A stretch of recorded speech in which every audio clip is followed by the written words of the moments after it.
आजच्या श्रद्धांजली सभेचे अध्यक्ष, अमरावती जिल्ह्याचे पालकमंत्री आदरणीय बावनकुळे साहेब, उपस्थित सर्व बंधू, आज बरोबर 1 महिन्याच्या आधी 9 तारखेला अजितदादा अमरावतीला होते आणि महानगरपालिकेच्या प्रचारासाठी आमच्यामध्ये आले होते.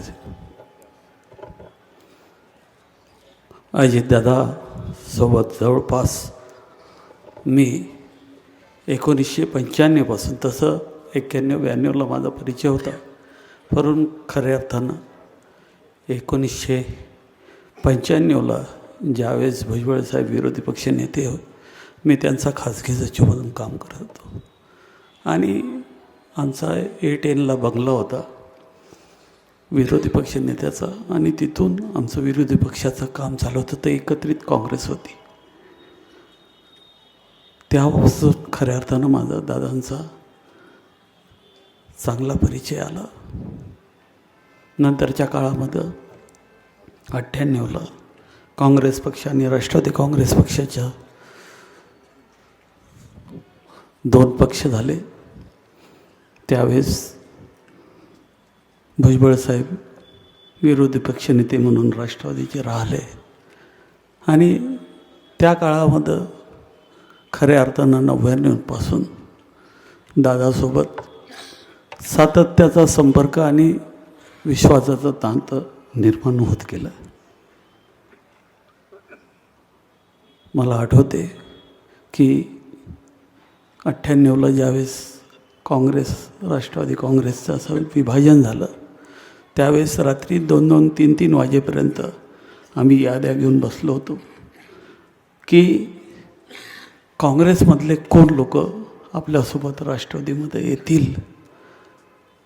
आणि त्यावेळेस राष्ट्रवादी काँग्रेस पार्टी खऱ्या अर्थानं पुढं नेण्याचं पवारसाहेबाच्या नेतृत्वामध्ये आणि लोकांना विश्वास देऊन राष्ट्रवादी काँग्रेसमध्ये आपल्या करून घेण्याचं काम खऱ्या अर्थानं दादानं त्या काळात केलं.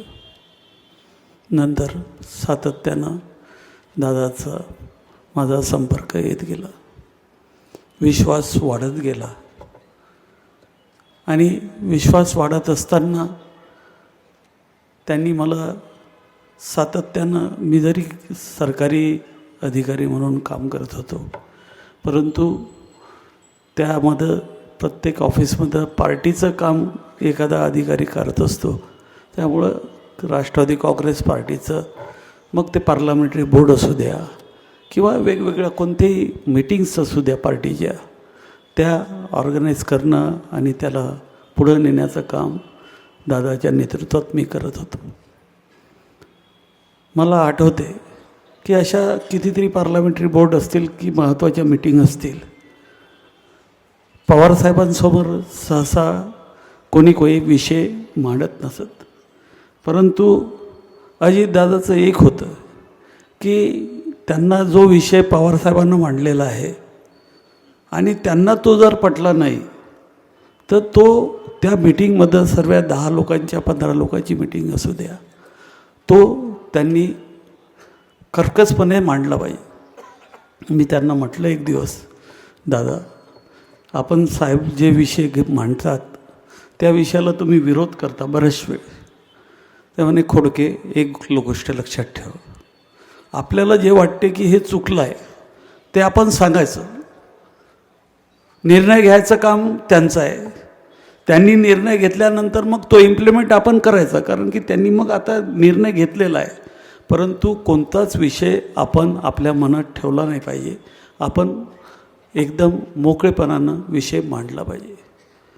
एक गोष्ट आपण बावनकुळे साहेब इथं आहे, आपण बऱ्याचशा कॅबिनेट त्यांच्यासोबत केलेलं असतील, म्हणजे जवळ 15-20 वर्षात तुम्ही, आम्ही पार्टीच्या विषयावर किती वेळ त्यांच्याशी बोलत होतो की दादा आपण हे काही जाहीररित्या बोलू नका, पण ते म्हणे की नाही, मला जे पटते त्याच्यात पार्टीचं नुकसान होऊ द्या की व्यक्तीचं नुकसान होऊ द्या, जे चूक आहे ते चूक आहे, मला त्याच्यात काही म्हणणं नाही. आपण बघितलं असेल त्यांनी फायनान्स डिपार्टमेंट घेतल्यानंतर सातत्यानं ते नेहमी बोलत होते की आपल्या राज्याच्या उत्पन्नातला आपण 70-80% खर्च जो आहे तो आपण पगारावर करतो सातत्यानं. म्हणजे असं एकही कॅबिनेट नसेल असं एकही नाही. आणि सातत्यानं ओपन कर्मचाऱ्यांच्या सचिवांच्या मधात अधिकाऱ्यांना कर्मचाऱ्यांना की बा आपण इथं थांबलं पाहिजे, इथं कुठंतरी कमी केलं पाहिजे, नाही तर मग आपण शासनाकडून शासन जे पैसे वसूल करतो, जनतेचा पैसा आपण टॅक्सच्या रूपानं वसूल करतो, तो विकासासाठी वापरासाठी आपल्याला राहत नाही. ही ठाम भूमिका मांडण्याची खऱ्या अर्थानं हिंमत जी होती ती दादांचीच होती. किती विषय असतील असे की दादांनी कधीही त्या विषयाला नाही म्हटलं असं कधीच झालं नाही. की ज्याला जे पटलं नाही ते त्यांनी विरोध केलाच पाहिजे. आणि खऱ्या अर्थानं त्यांचं हे राजकारण मी जवळून पाहत होतो. खऱ्या अर्थानं 99ला ज्यावेळेस 2099 आणि 2004ला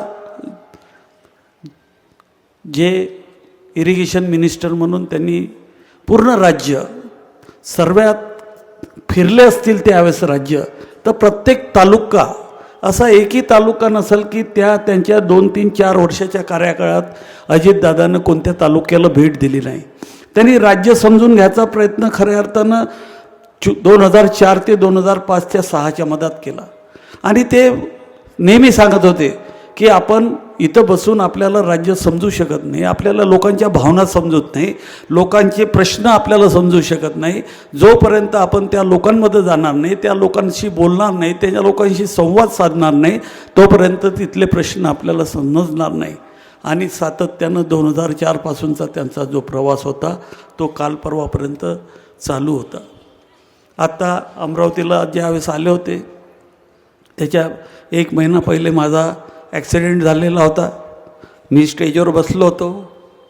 मला म्हणाले, खोडके लक्षात ठेवा, आपण ज्यावेळेस लोकप्रतिनिधी होतो त्यावेळेस आपण कुटुंबाचं नाही राहत, आपल्या मागं जबाबदारी असते. आपण काम करताना खऱ्या अर्थानं आपलं जनतेचं नुकसान होईल आपल्या जाण्यानं, हे नेहमी लक्षात ठेवलं पाहिजे. तुम्ही ज्या पद्धतीनं स्कूटर चालवत होते आणि स्कूटरनं फिरता हे काही बरोबर नाही. आता तुम्हाला दुसरं जीवदान भेटलेलं आहे. म्हणजे त्यांचा एक संकल्प होता, एक त्यांची धारणा होती की लोक आम्हाला ज्यावेळेस निवडून देतात त्यावेळेस आम्ही लोकांसाठी नाही आहे, आम्ही लोकांसाठी आहे, आम्ही कुटुंबासाठी नाही, आम्ही व्यक्तिगत जीवन आमचं संपलेलं आहे. म्हणून आपण कोणतेही काम करताना लोकांचा विश्वास, लोकांचे प्रश्न हे सातत्यानं मांडले पाहिजे. हे मी त्यांच्यापासून नेहमी शिकत आलो. त्यांचा एक सर्वात महत्त्वाचा गुण होता की एखादी गोष्ट तुम्हाला जर कोणी सांगितली तर ती तुमच्या जवळच ठेवली पाहिजे. जर एखाद्या माणसानं विश्वासानं एखादी गोष्ट सांगितली तर ती तुम्ही तुमच्याजवळच ठेवली पाहिजे. मला असा प्रसंग आठवते की एक वेळ खूप महत्त्वाचा विषय मला एका नेत्यानं, मोठ्या नेत्यांनी सांगितला, परंतु तो माझ्या पार्टीच्या नेत्यानं तो मला फक्त माझ्यासाठी सांगितला होता. तो विषय दादाच्या फायद्याचा होता म्हणून मी तो दादांना सांगितला. तर दादा म्हणे, खोडके यानंतर लक्षात ठेव, आपल्याला ज्या व्यक्तीनं एखादी गोष्ट विश्वासानं सांगितली ती आपल्यासाठी जर सांगितली असेल तर ती गोष्ट आपण कधीच डिस्क्लोज केली नाही पाहिजे. ती आपण आपल्या मरेपर्यंत आपल्याजवळ ठेवली पाहिजे. त्या गोष्टीला कधीही कोणाजवळ लीक करता कामा नये, हे तू नेहमी लक्षात ठेव. तुला माहीत आहे की मला याच्यातून फायदा होणार आहे म्हणून तू सांगितलं, परंतु ही चूक आहे, याच्यानंतर तू लक्षात ठेव. जो मी जर तुला एखादी विश्वासानं गोष्ट सांगितली ती तुझ्यापुरती मर्यादित असेल तर ती आपण बाहेर डिस्क्लोज केली नाही पाहिजे. हा मंत्र त्यांनी मला सांगितला आणि त्याच्यानंतर मी सातत्यानं ते पाळतही असतो. तुम्हाला या सर्व घटनेमध्ये आत्ताच्या मधातल्या काळामध्ये मला MLC देण्याचा प्रश्न आला. आपल्याला माहीत आहे राज्यपाल महोदयांचे 12 सदस्य नेमण्याचा विषय झाला आणि आदल्या दिवशी 12 सदस्य नोंदले.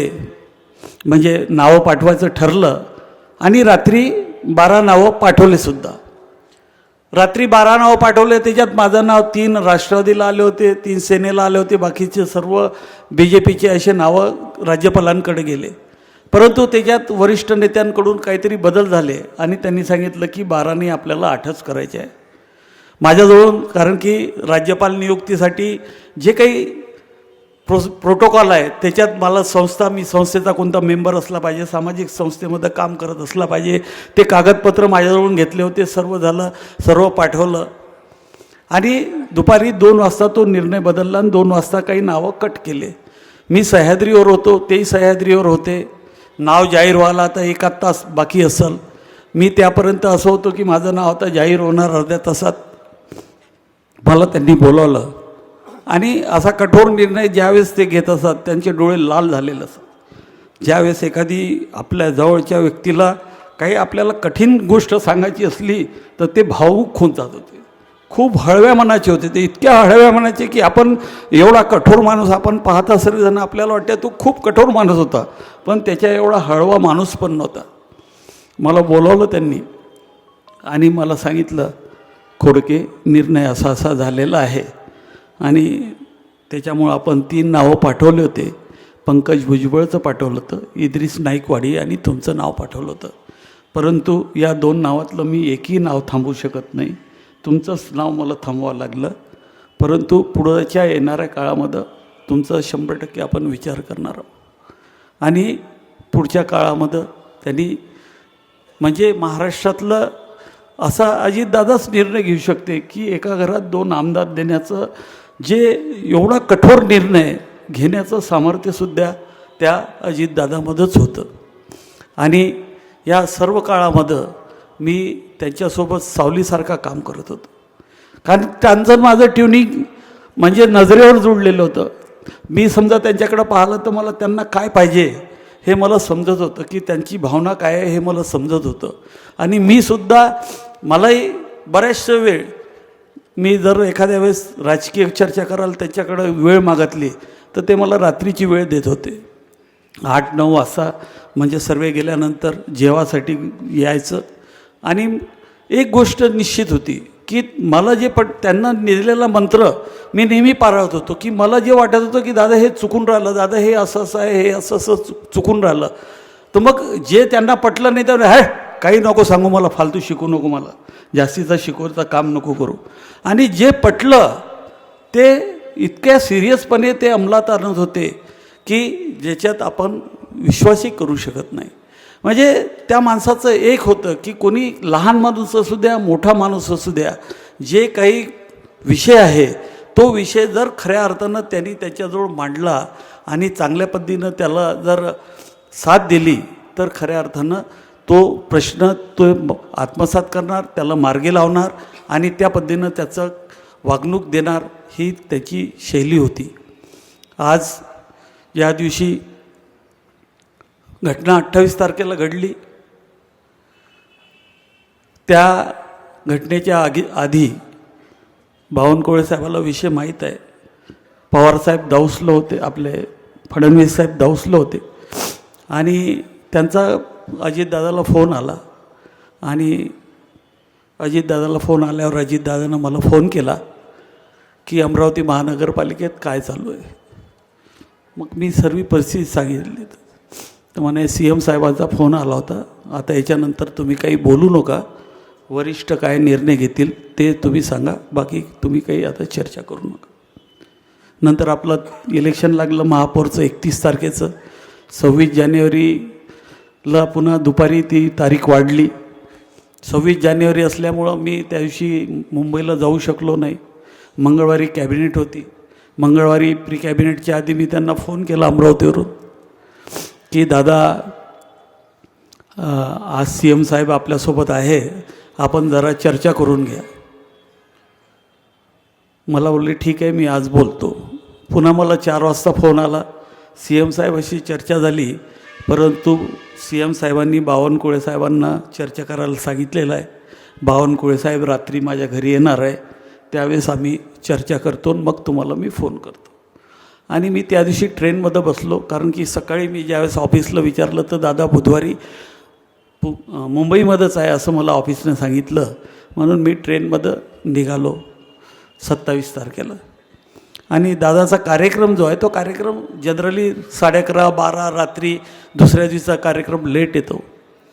मी झोपलो ट्रेनमध्ये, सकाळी उठल्याबरोबर मला सवय होती की दादाचा कार्यक्रम पाहायचा. मी दादाचा कार्यक्रम पाहिलं, त्याच्यात लिहिलं होतं की बारामतीला दादा जाणार आहे. मला 6 वाजता आलो, थकवा म्हणजे ॲक्सिडेंटमुळं घरी जाऊन पुन्हा झोपलो. आणि 8:50च्या सुमारास आमचा बारामतीचा PRO आहे भैया पाटील म्हणून, त्याचा फोन सारखा वाजला. 1 वेळ वाजला, 2 वेळ वाजला. मी झोपेत होतो, मी काही उचलला नाही. परंतु 7-8 वेळ मिस कॉल झाल्याबरोबर मी त्याचा फोन उचलला आणि म्हटलं काय झालं भैया? दादा म्हणे आपल्यासोबत घात झाला म्हणे, दादाचं विमान क्रॅश झालं म्हणे आणि सर्व बारामतीची पोरं रडत आहे म्हणे, म्हणजे दादा गेलेले आहे म्हणे. आणि त्यावेळेस हृदयाचा ठोका थांबल्यासारखं झालं, कारण की दादा एक आमच्या पार्टीचे प्रमुख नव्हते, आमचे कुटुंब प्रमुख होते. आमच्या सर्वांचे कुटुंब प्रमुख म्हणून मी त्यांच्याकडे आम्ही सर्वजण पाहत होतो. आणि त्यांच्या जाण्यानं आमच्या पक्षाचंच नाही तर पूर्ण राज्याचं एक आपण पाहिलं असेल की दुसऱ्या तिसऱ्या दिवशी मी आमच्या प्रफुल्ल पटेलांना म्हटलं, मोठमोठ्या पत्रकारांना म्हटलं की तुम्ही आणि मी दादा जनतेमध्ये किती रुजले होते याचं मोजमाप आपण दादा गेल्यानंतर खऱ्या अर्थानं महाराष्ट्रानं आपल्याला दाखवून दिलं. आपण सुद्धा हे अज्युम केलं नव्हतं की दादाचं महत्त्व आणि दादाचं हे मोठेपण हे महाराष्ट्रातल्या वेगवेगळ्या घटकामध्ये दादा किती त्यांना त्याचं महत्त्व होतं हे आपल्याला या 2 दिवसाच्या यांनी खऱ्या अर्थानं उमजलेलं होतं. अमरावतीचं सुद्धा फार मोठं नुकसान झालं. आत्ता महानगरपालिकेच्या निवडणुकीच्या वेळेस आले त्यावेळेस त्यांचं भाषण जर आपण लावून पाहिलं तर आपण आश्चर्य कराल की असं भाषण आणि असे विकासाचे मुद्दे त्यांनी त्यात मांडले होते. आज आपण अमरावतीकरांनी आज त्यांचा 13वा दिवस होता. घरी बारामतीला काठेवाडीला 13वीचा घरगुती कार्यक्रम झाला आणि आजच आपण त्यांना इथे भावपूर्ण सज्जाने देऊन राहिलो. मी आपल्या जमलेल्या सर्व या अमरावतीच्या जनतेच्या वतीनं अजितदादांना भावपूर्ण श्रद्धांजली अर्पण करतो आणि माझे 2 शब्द संपवतो.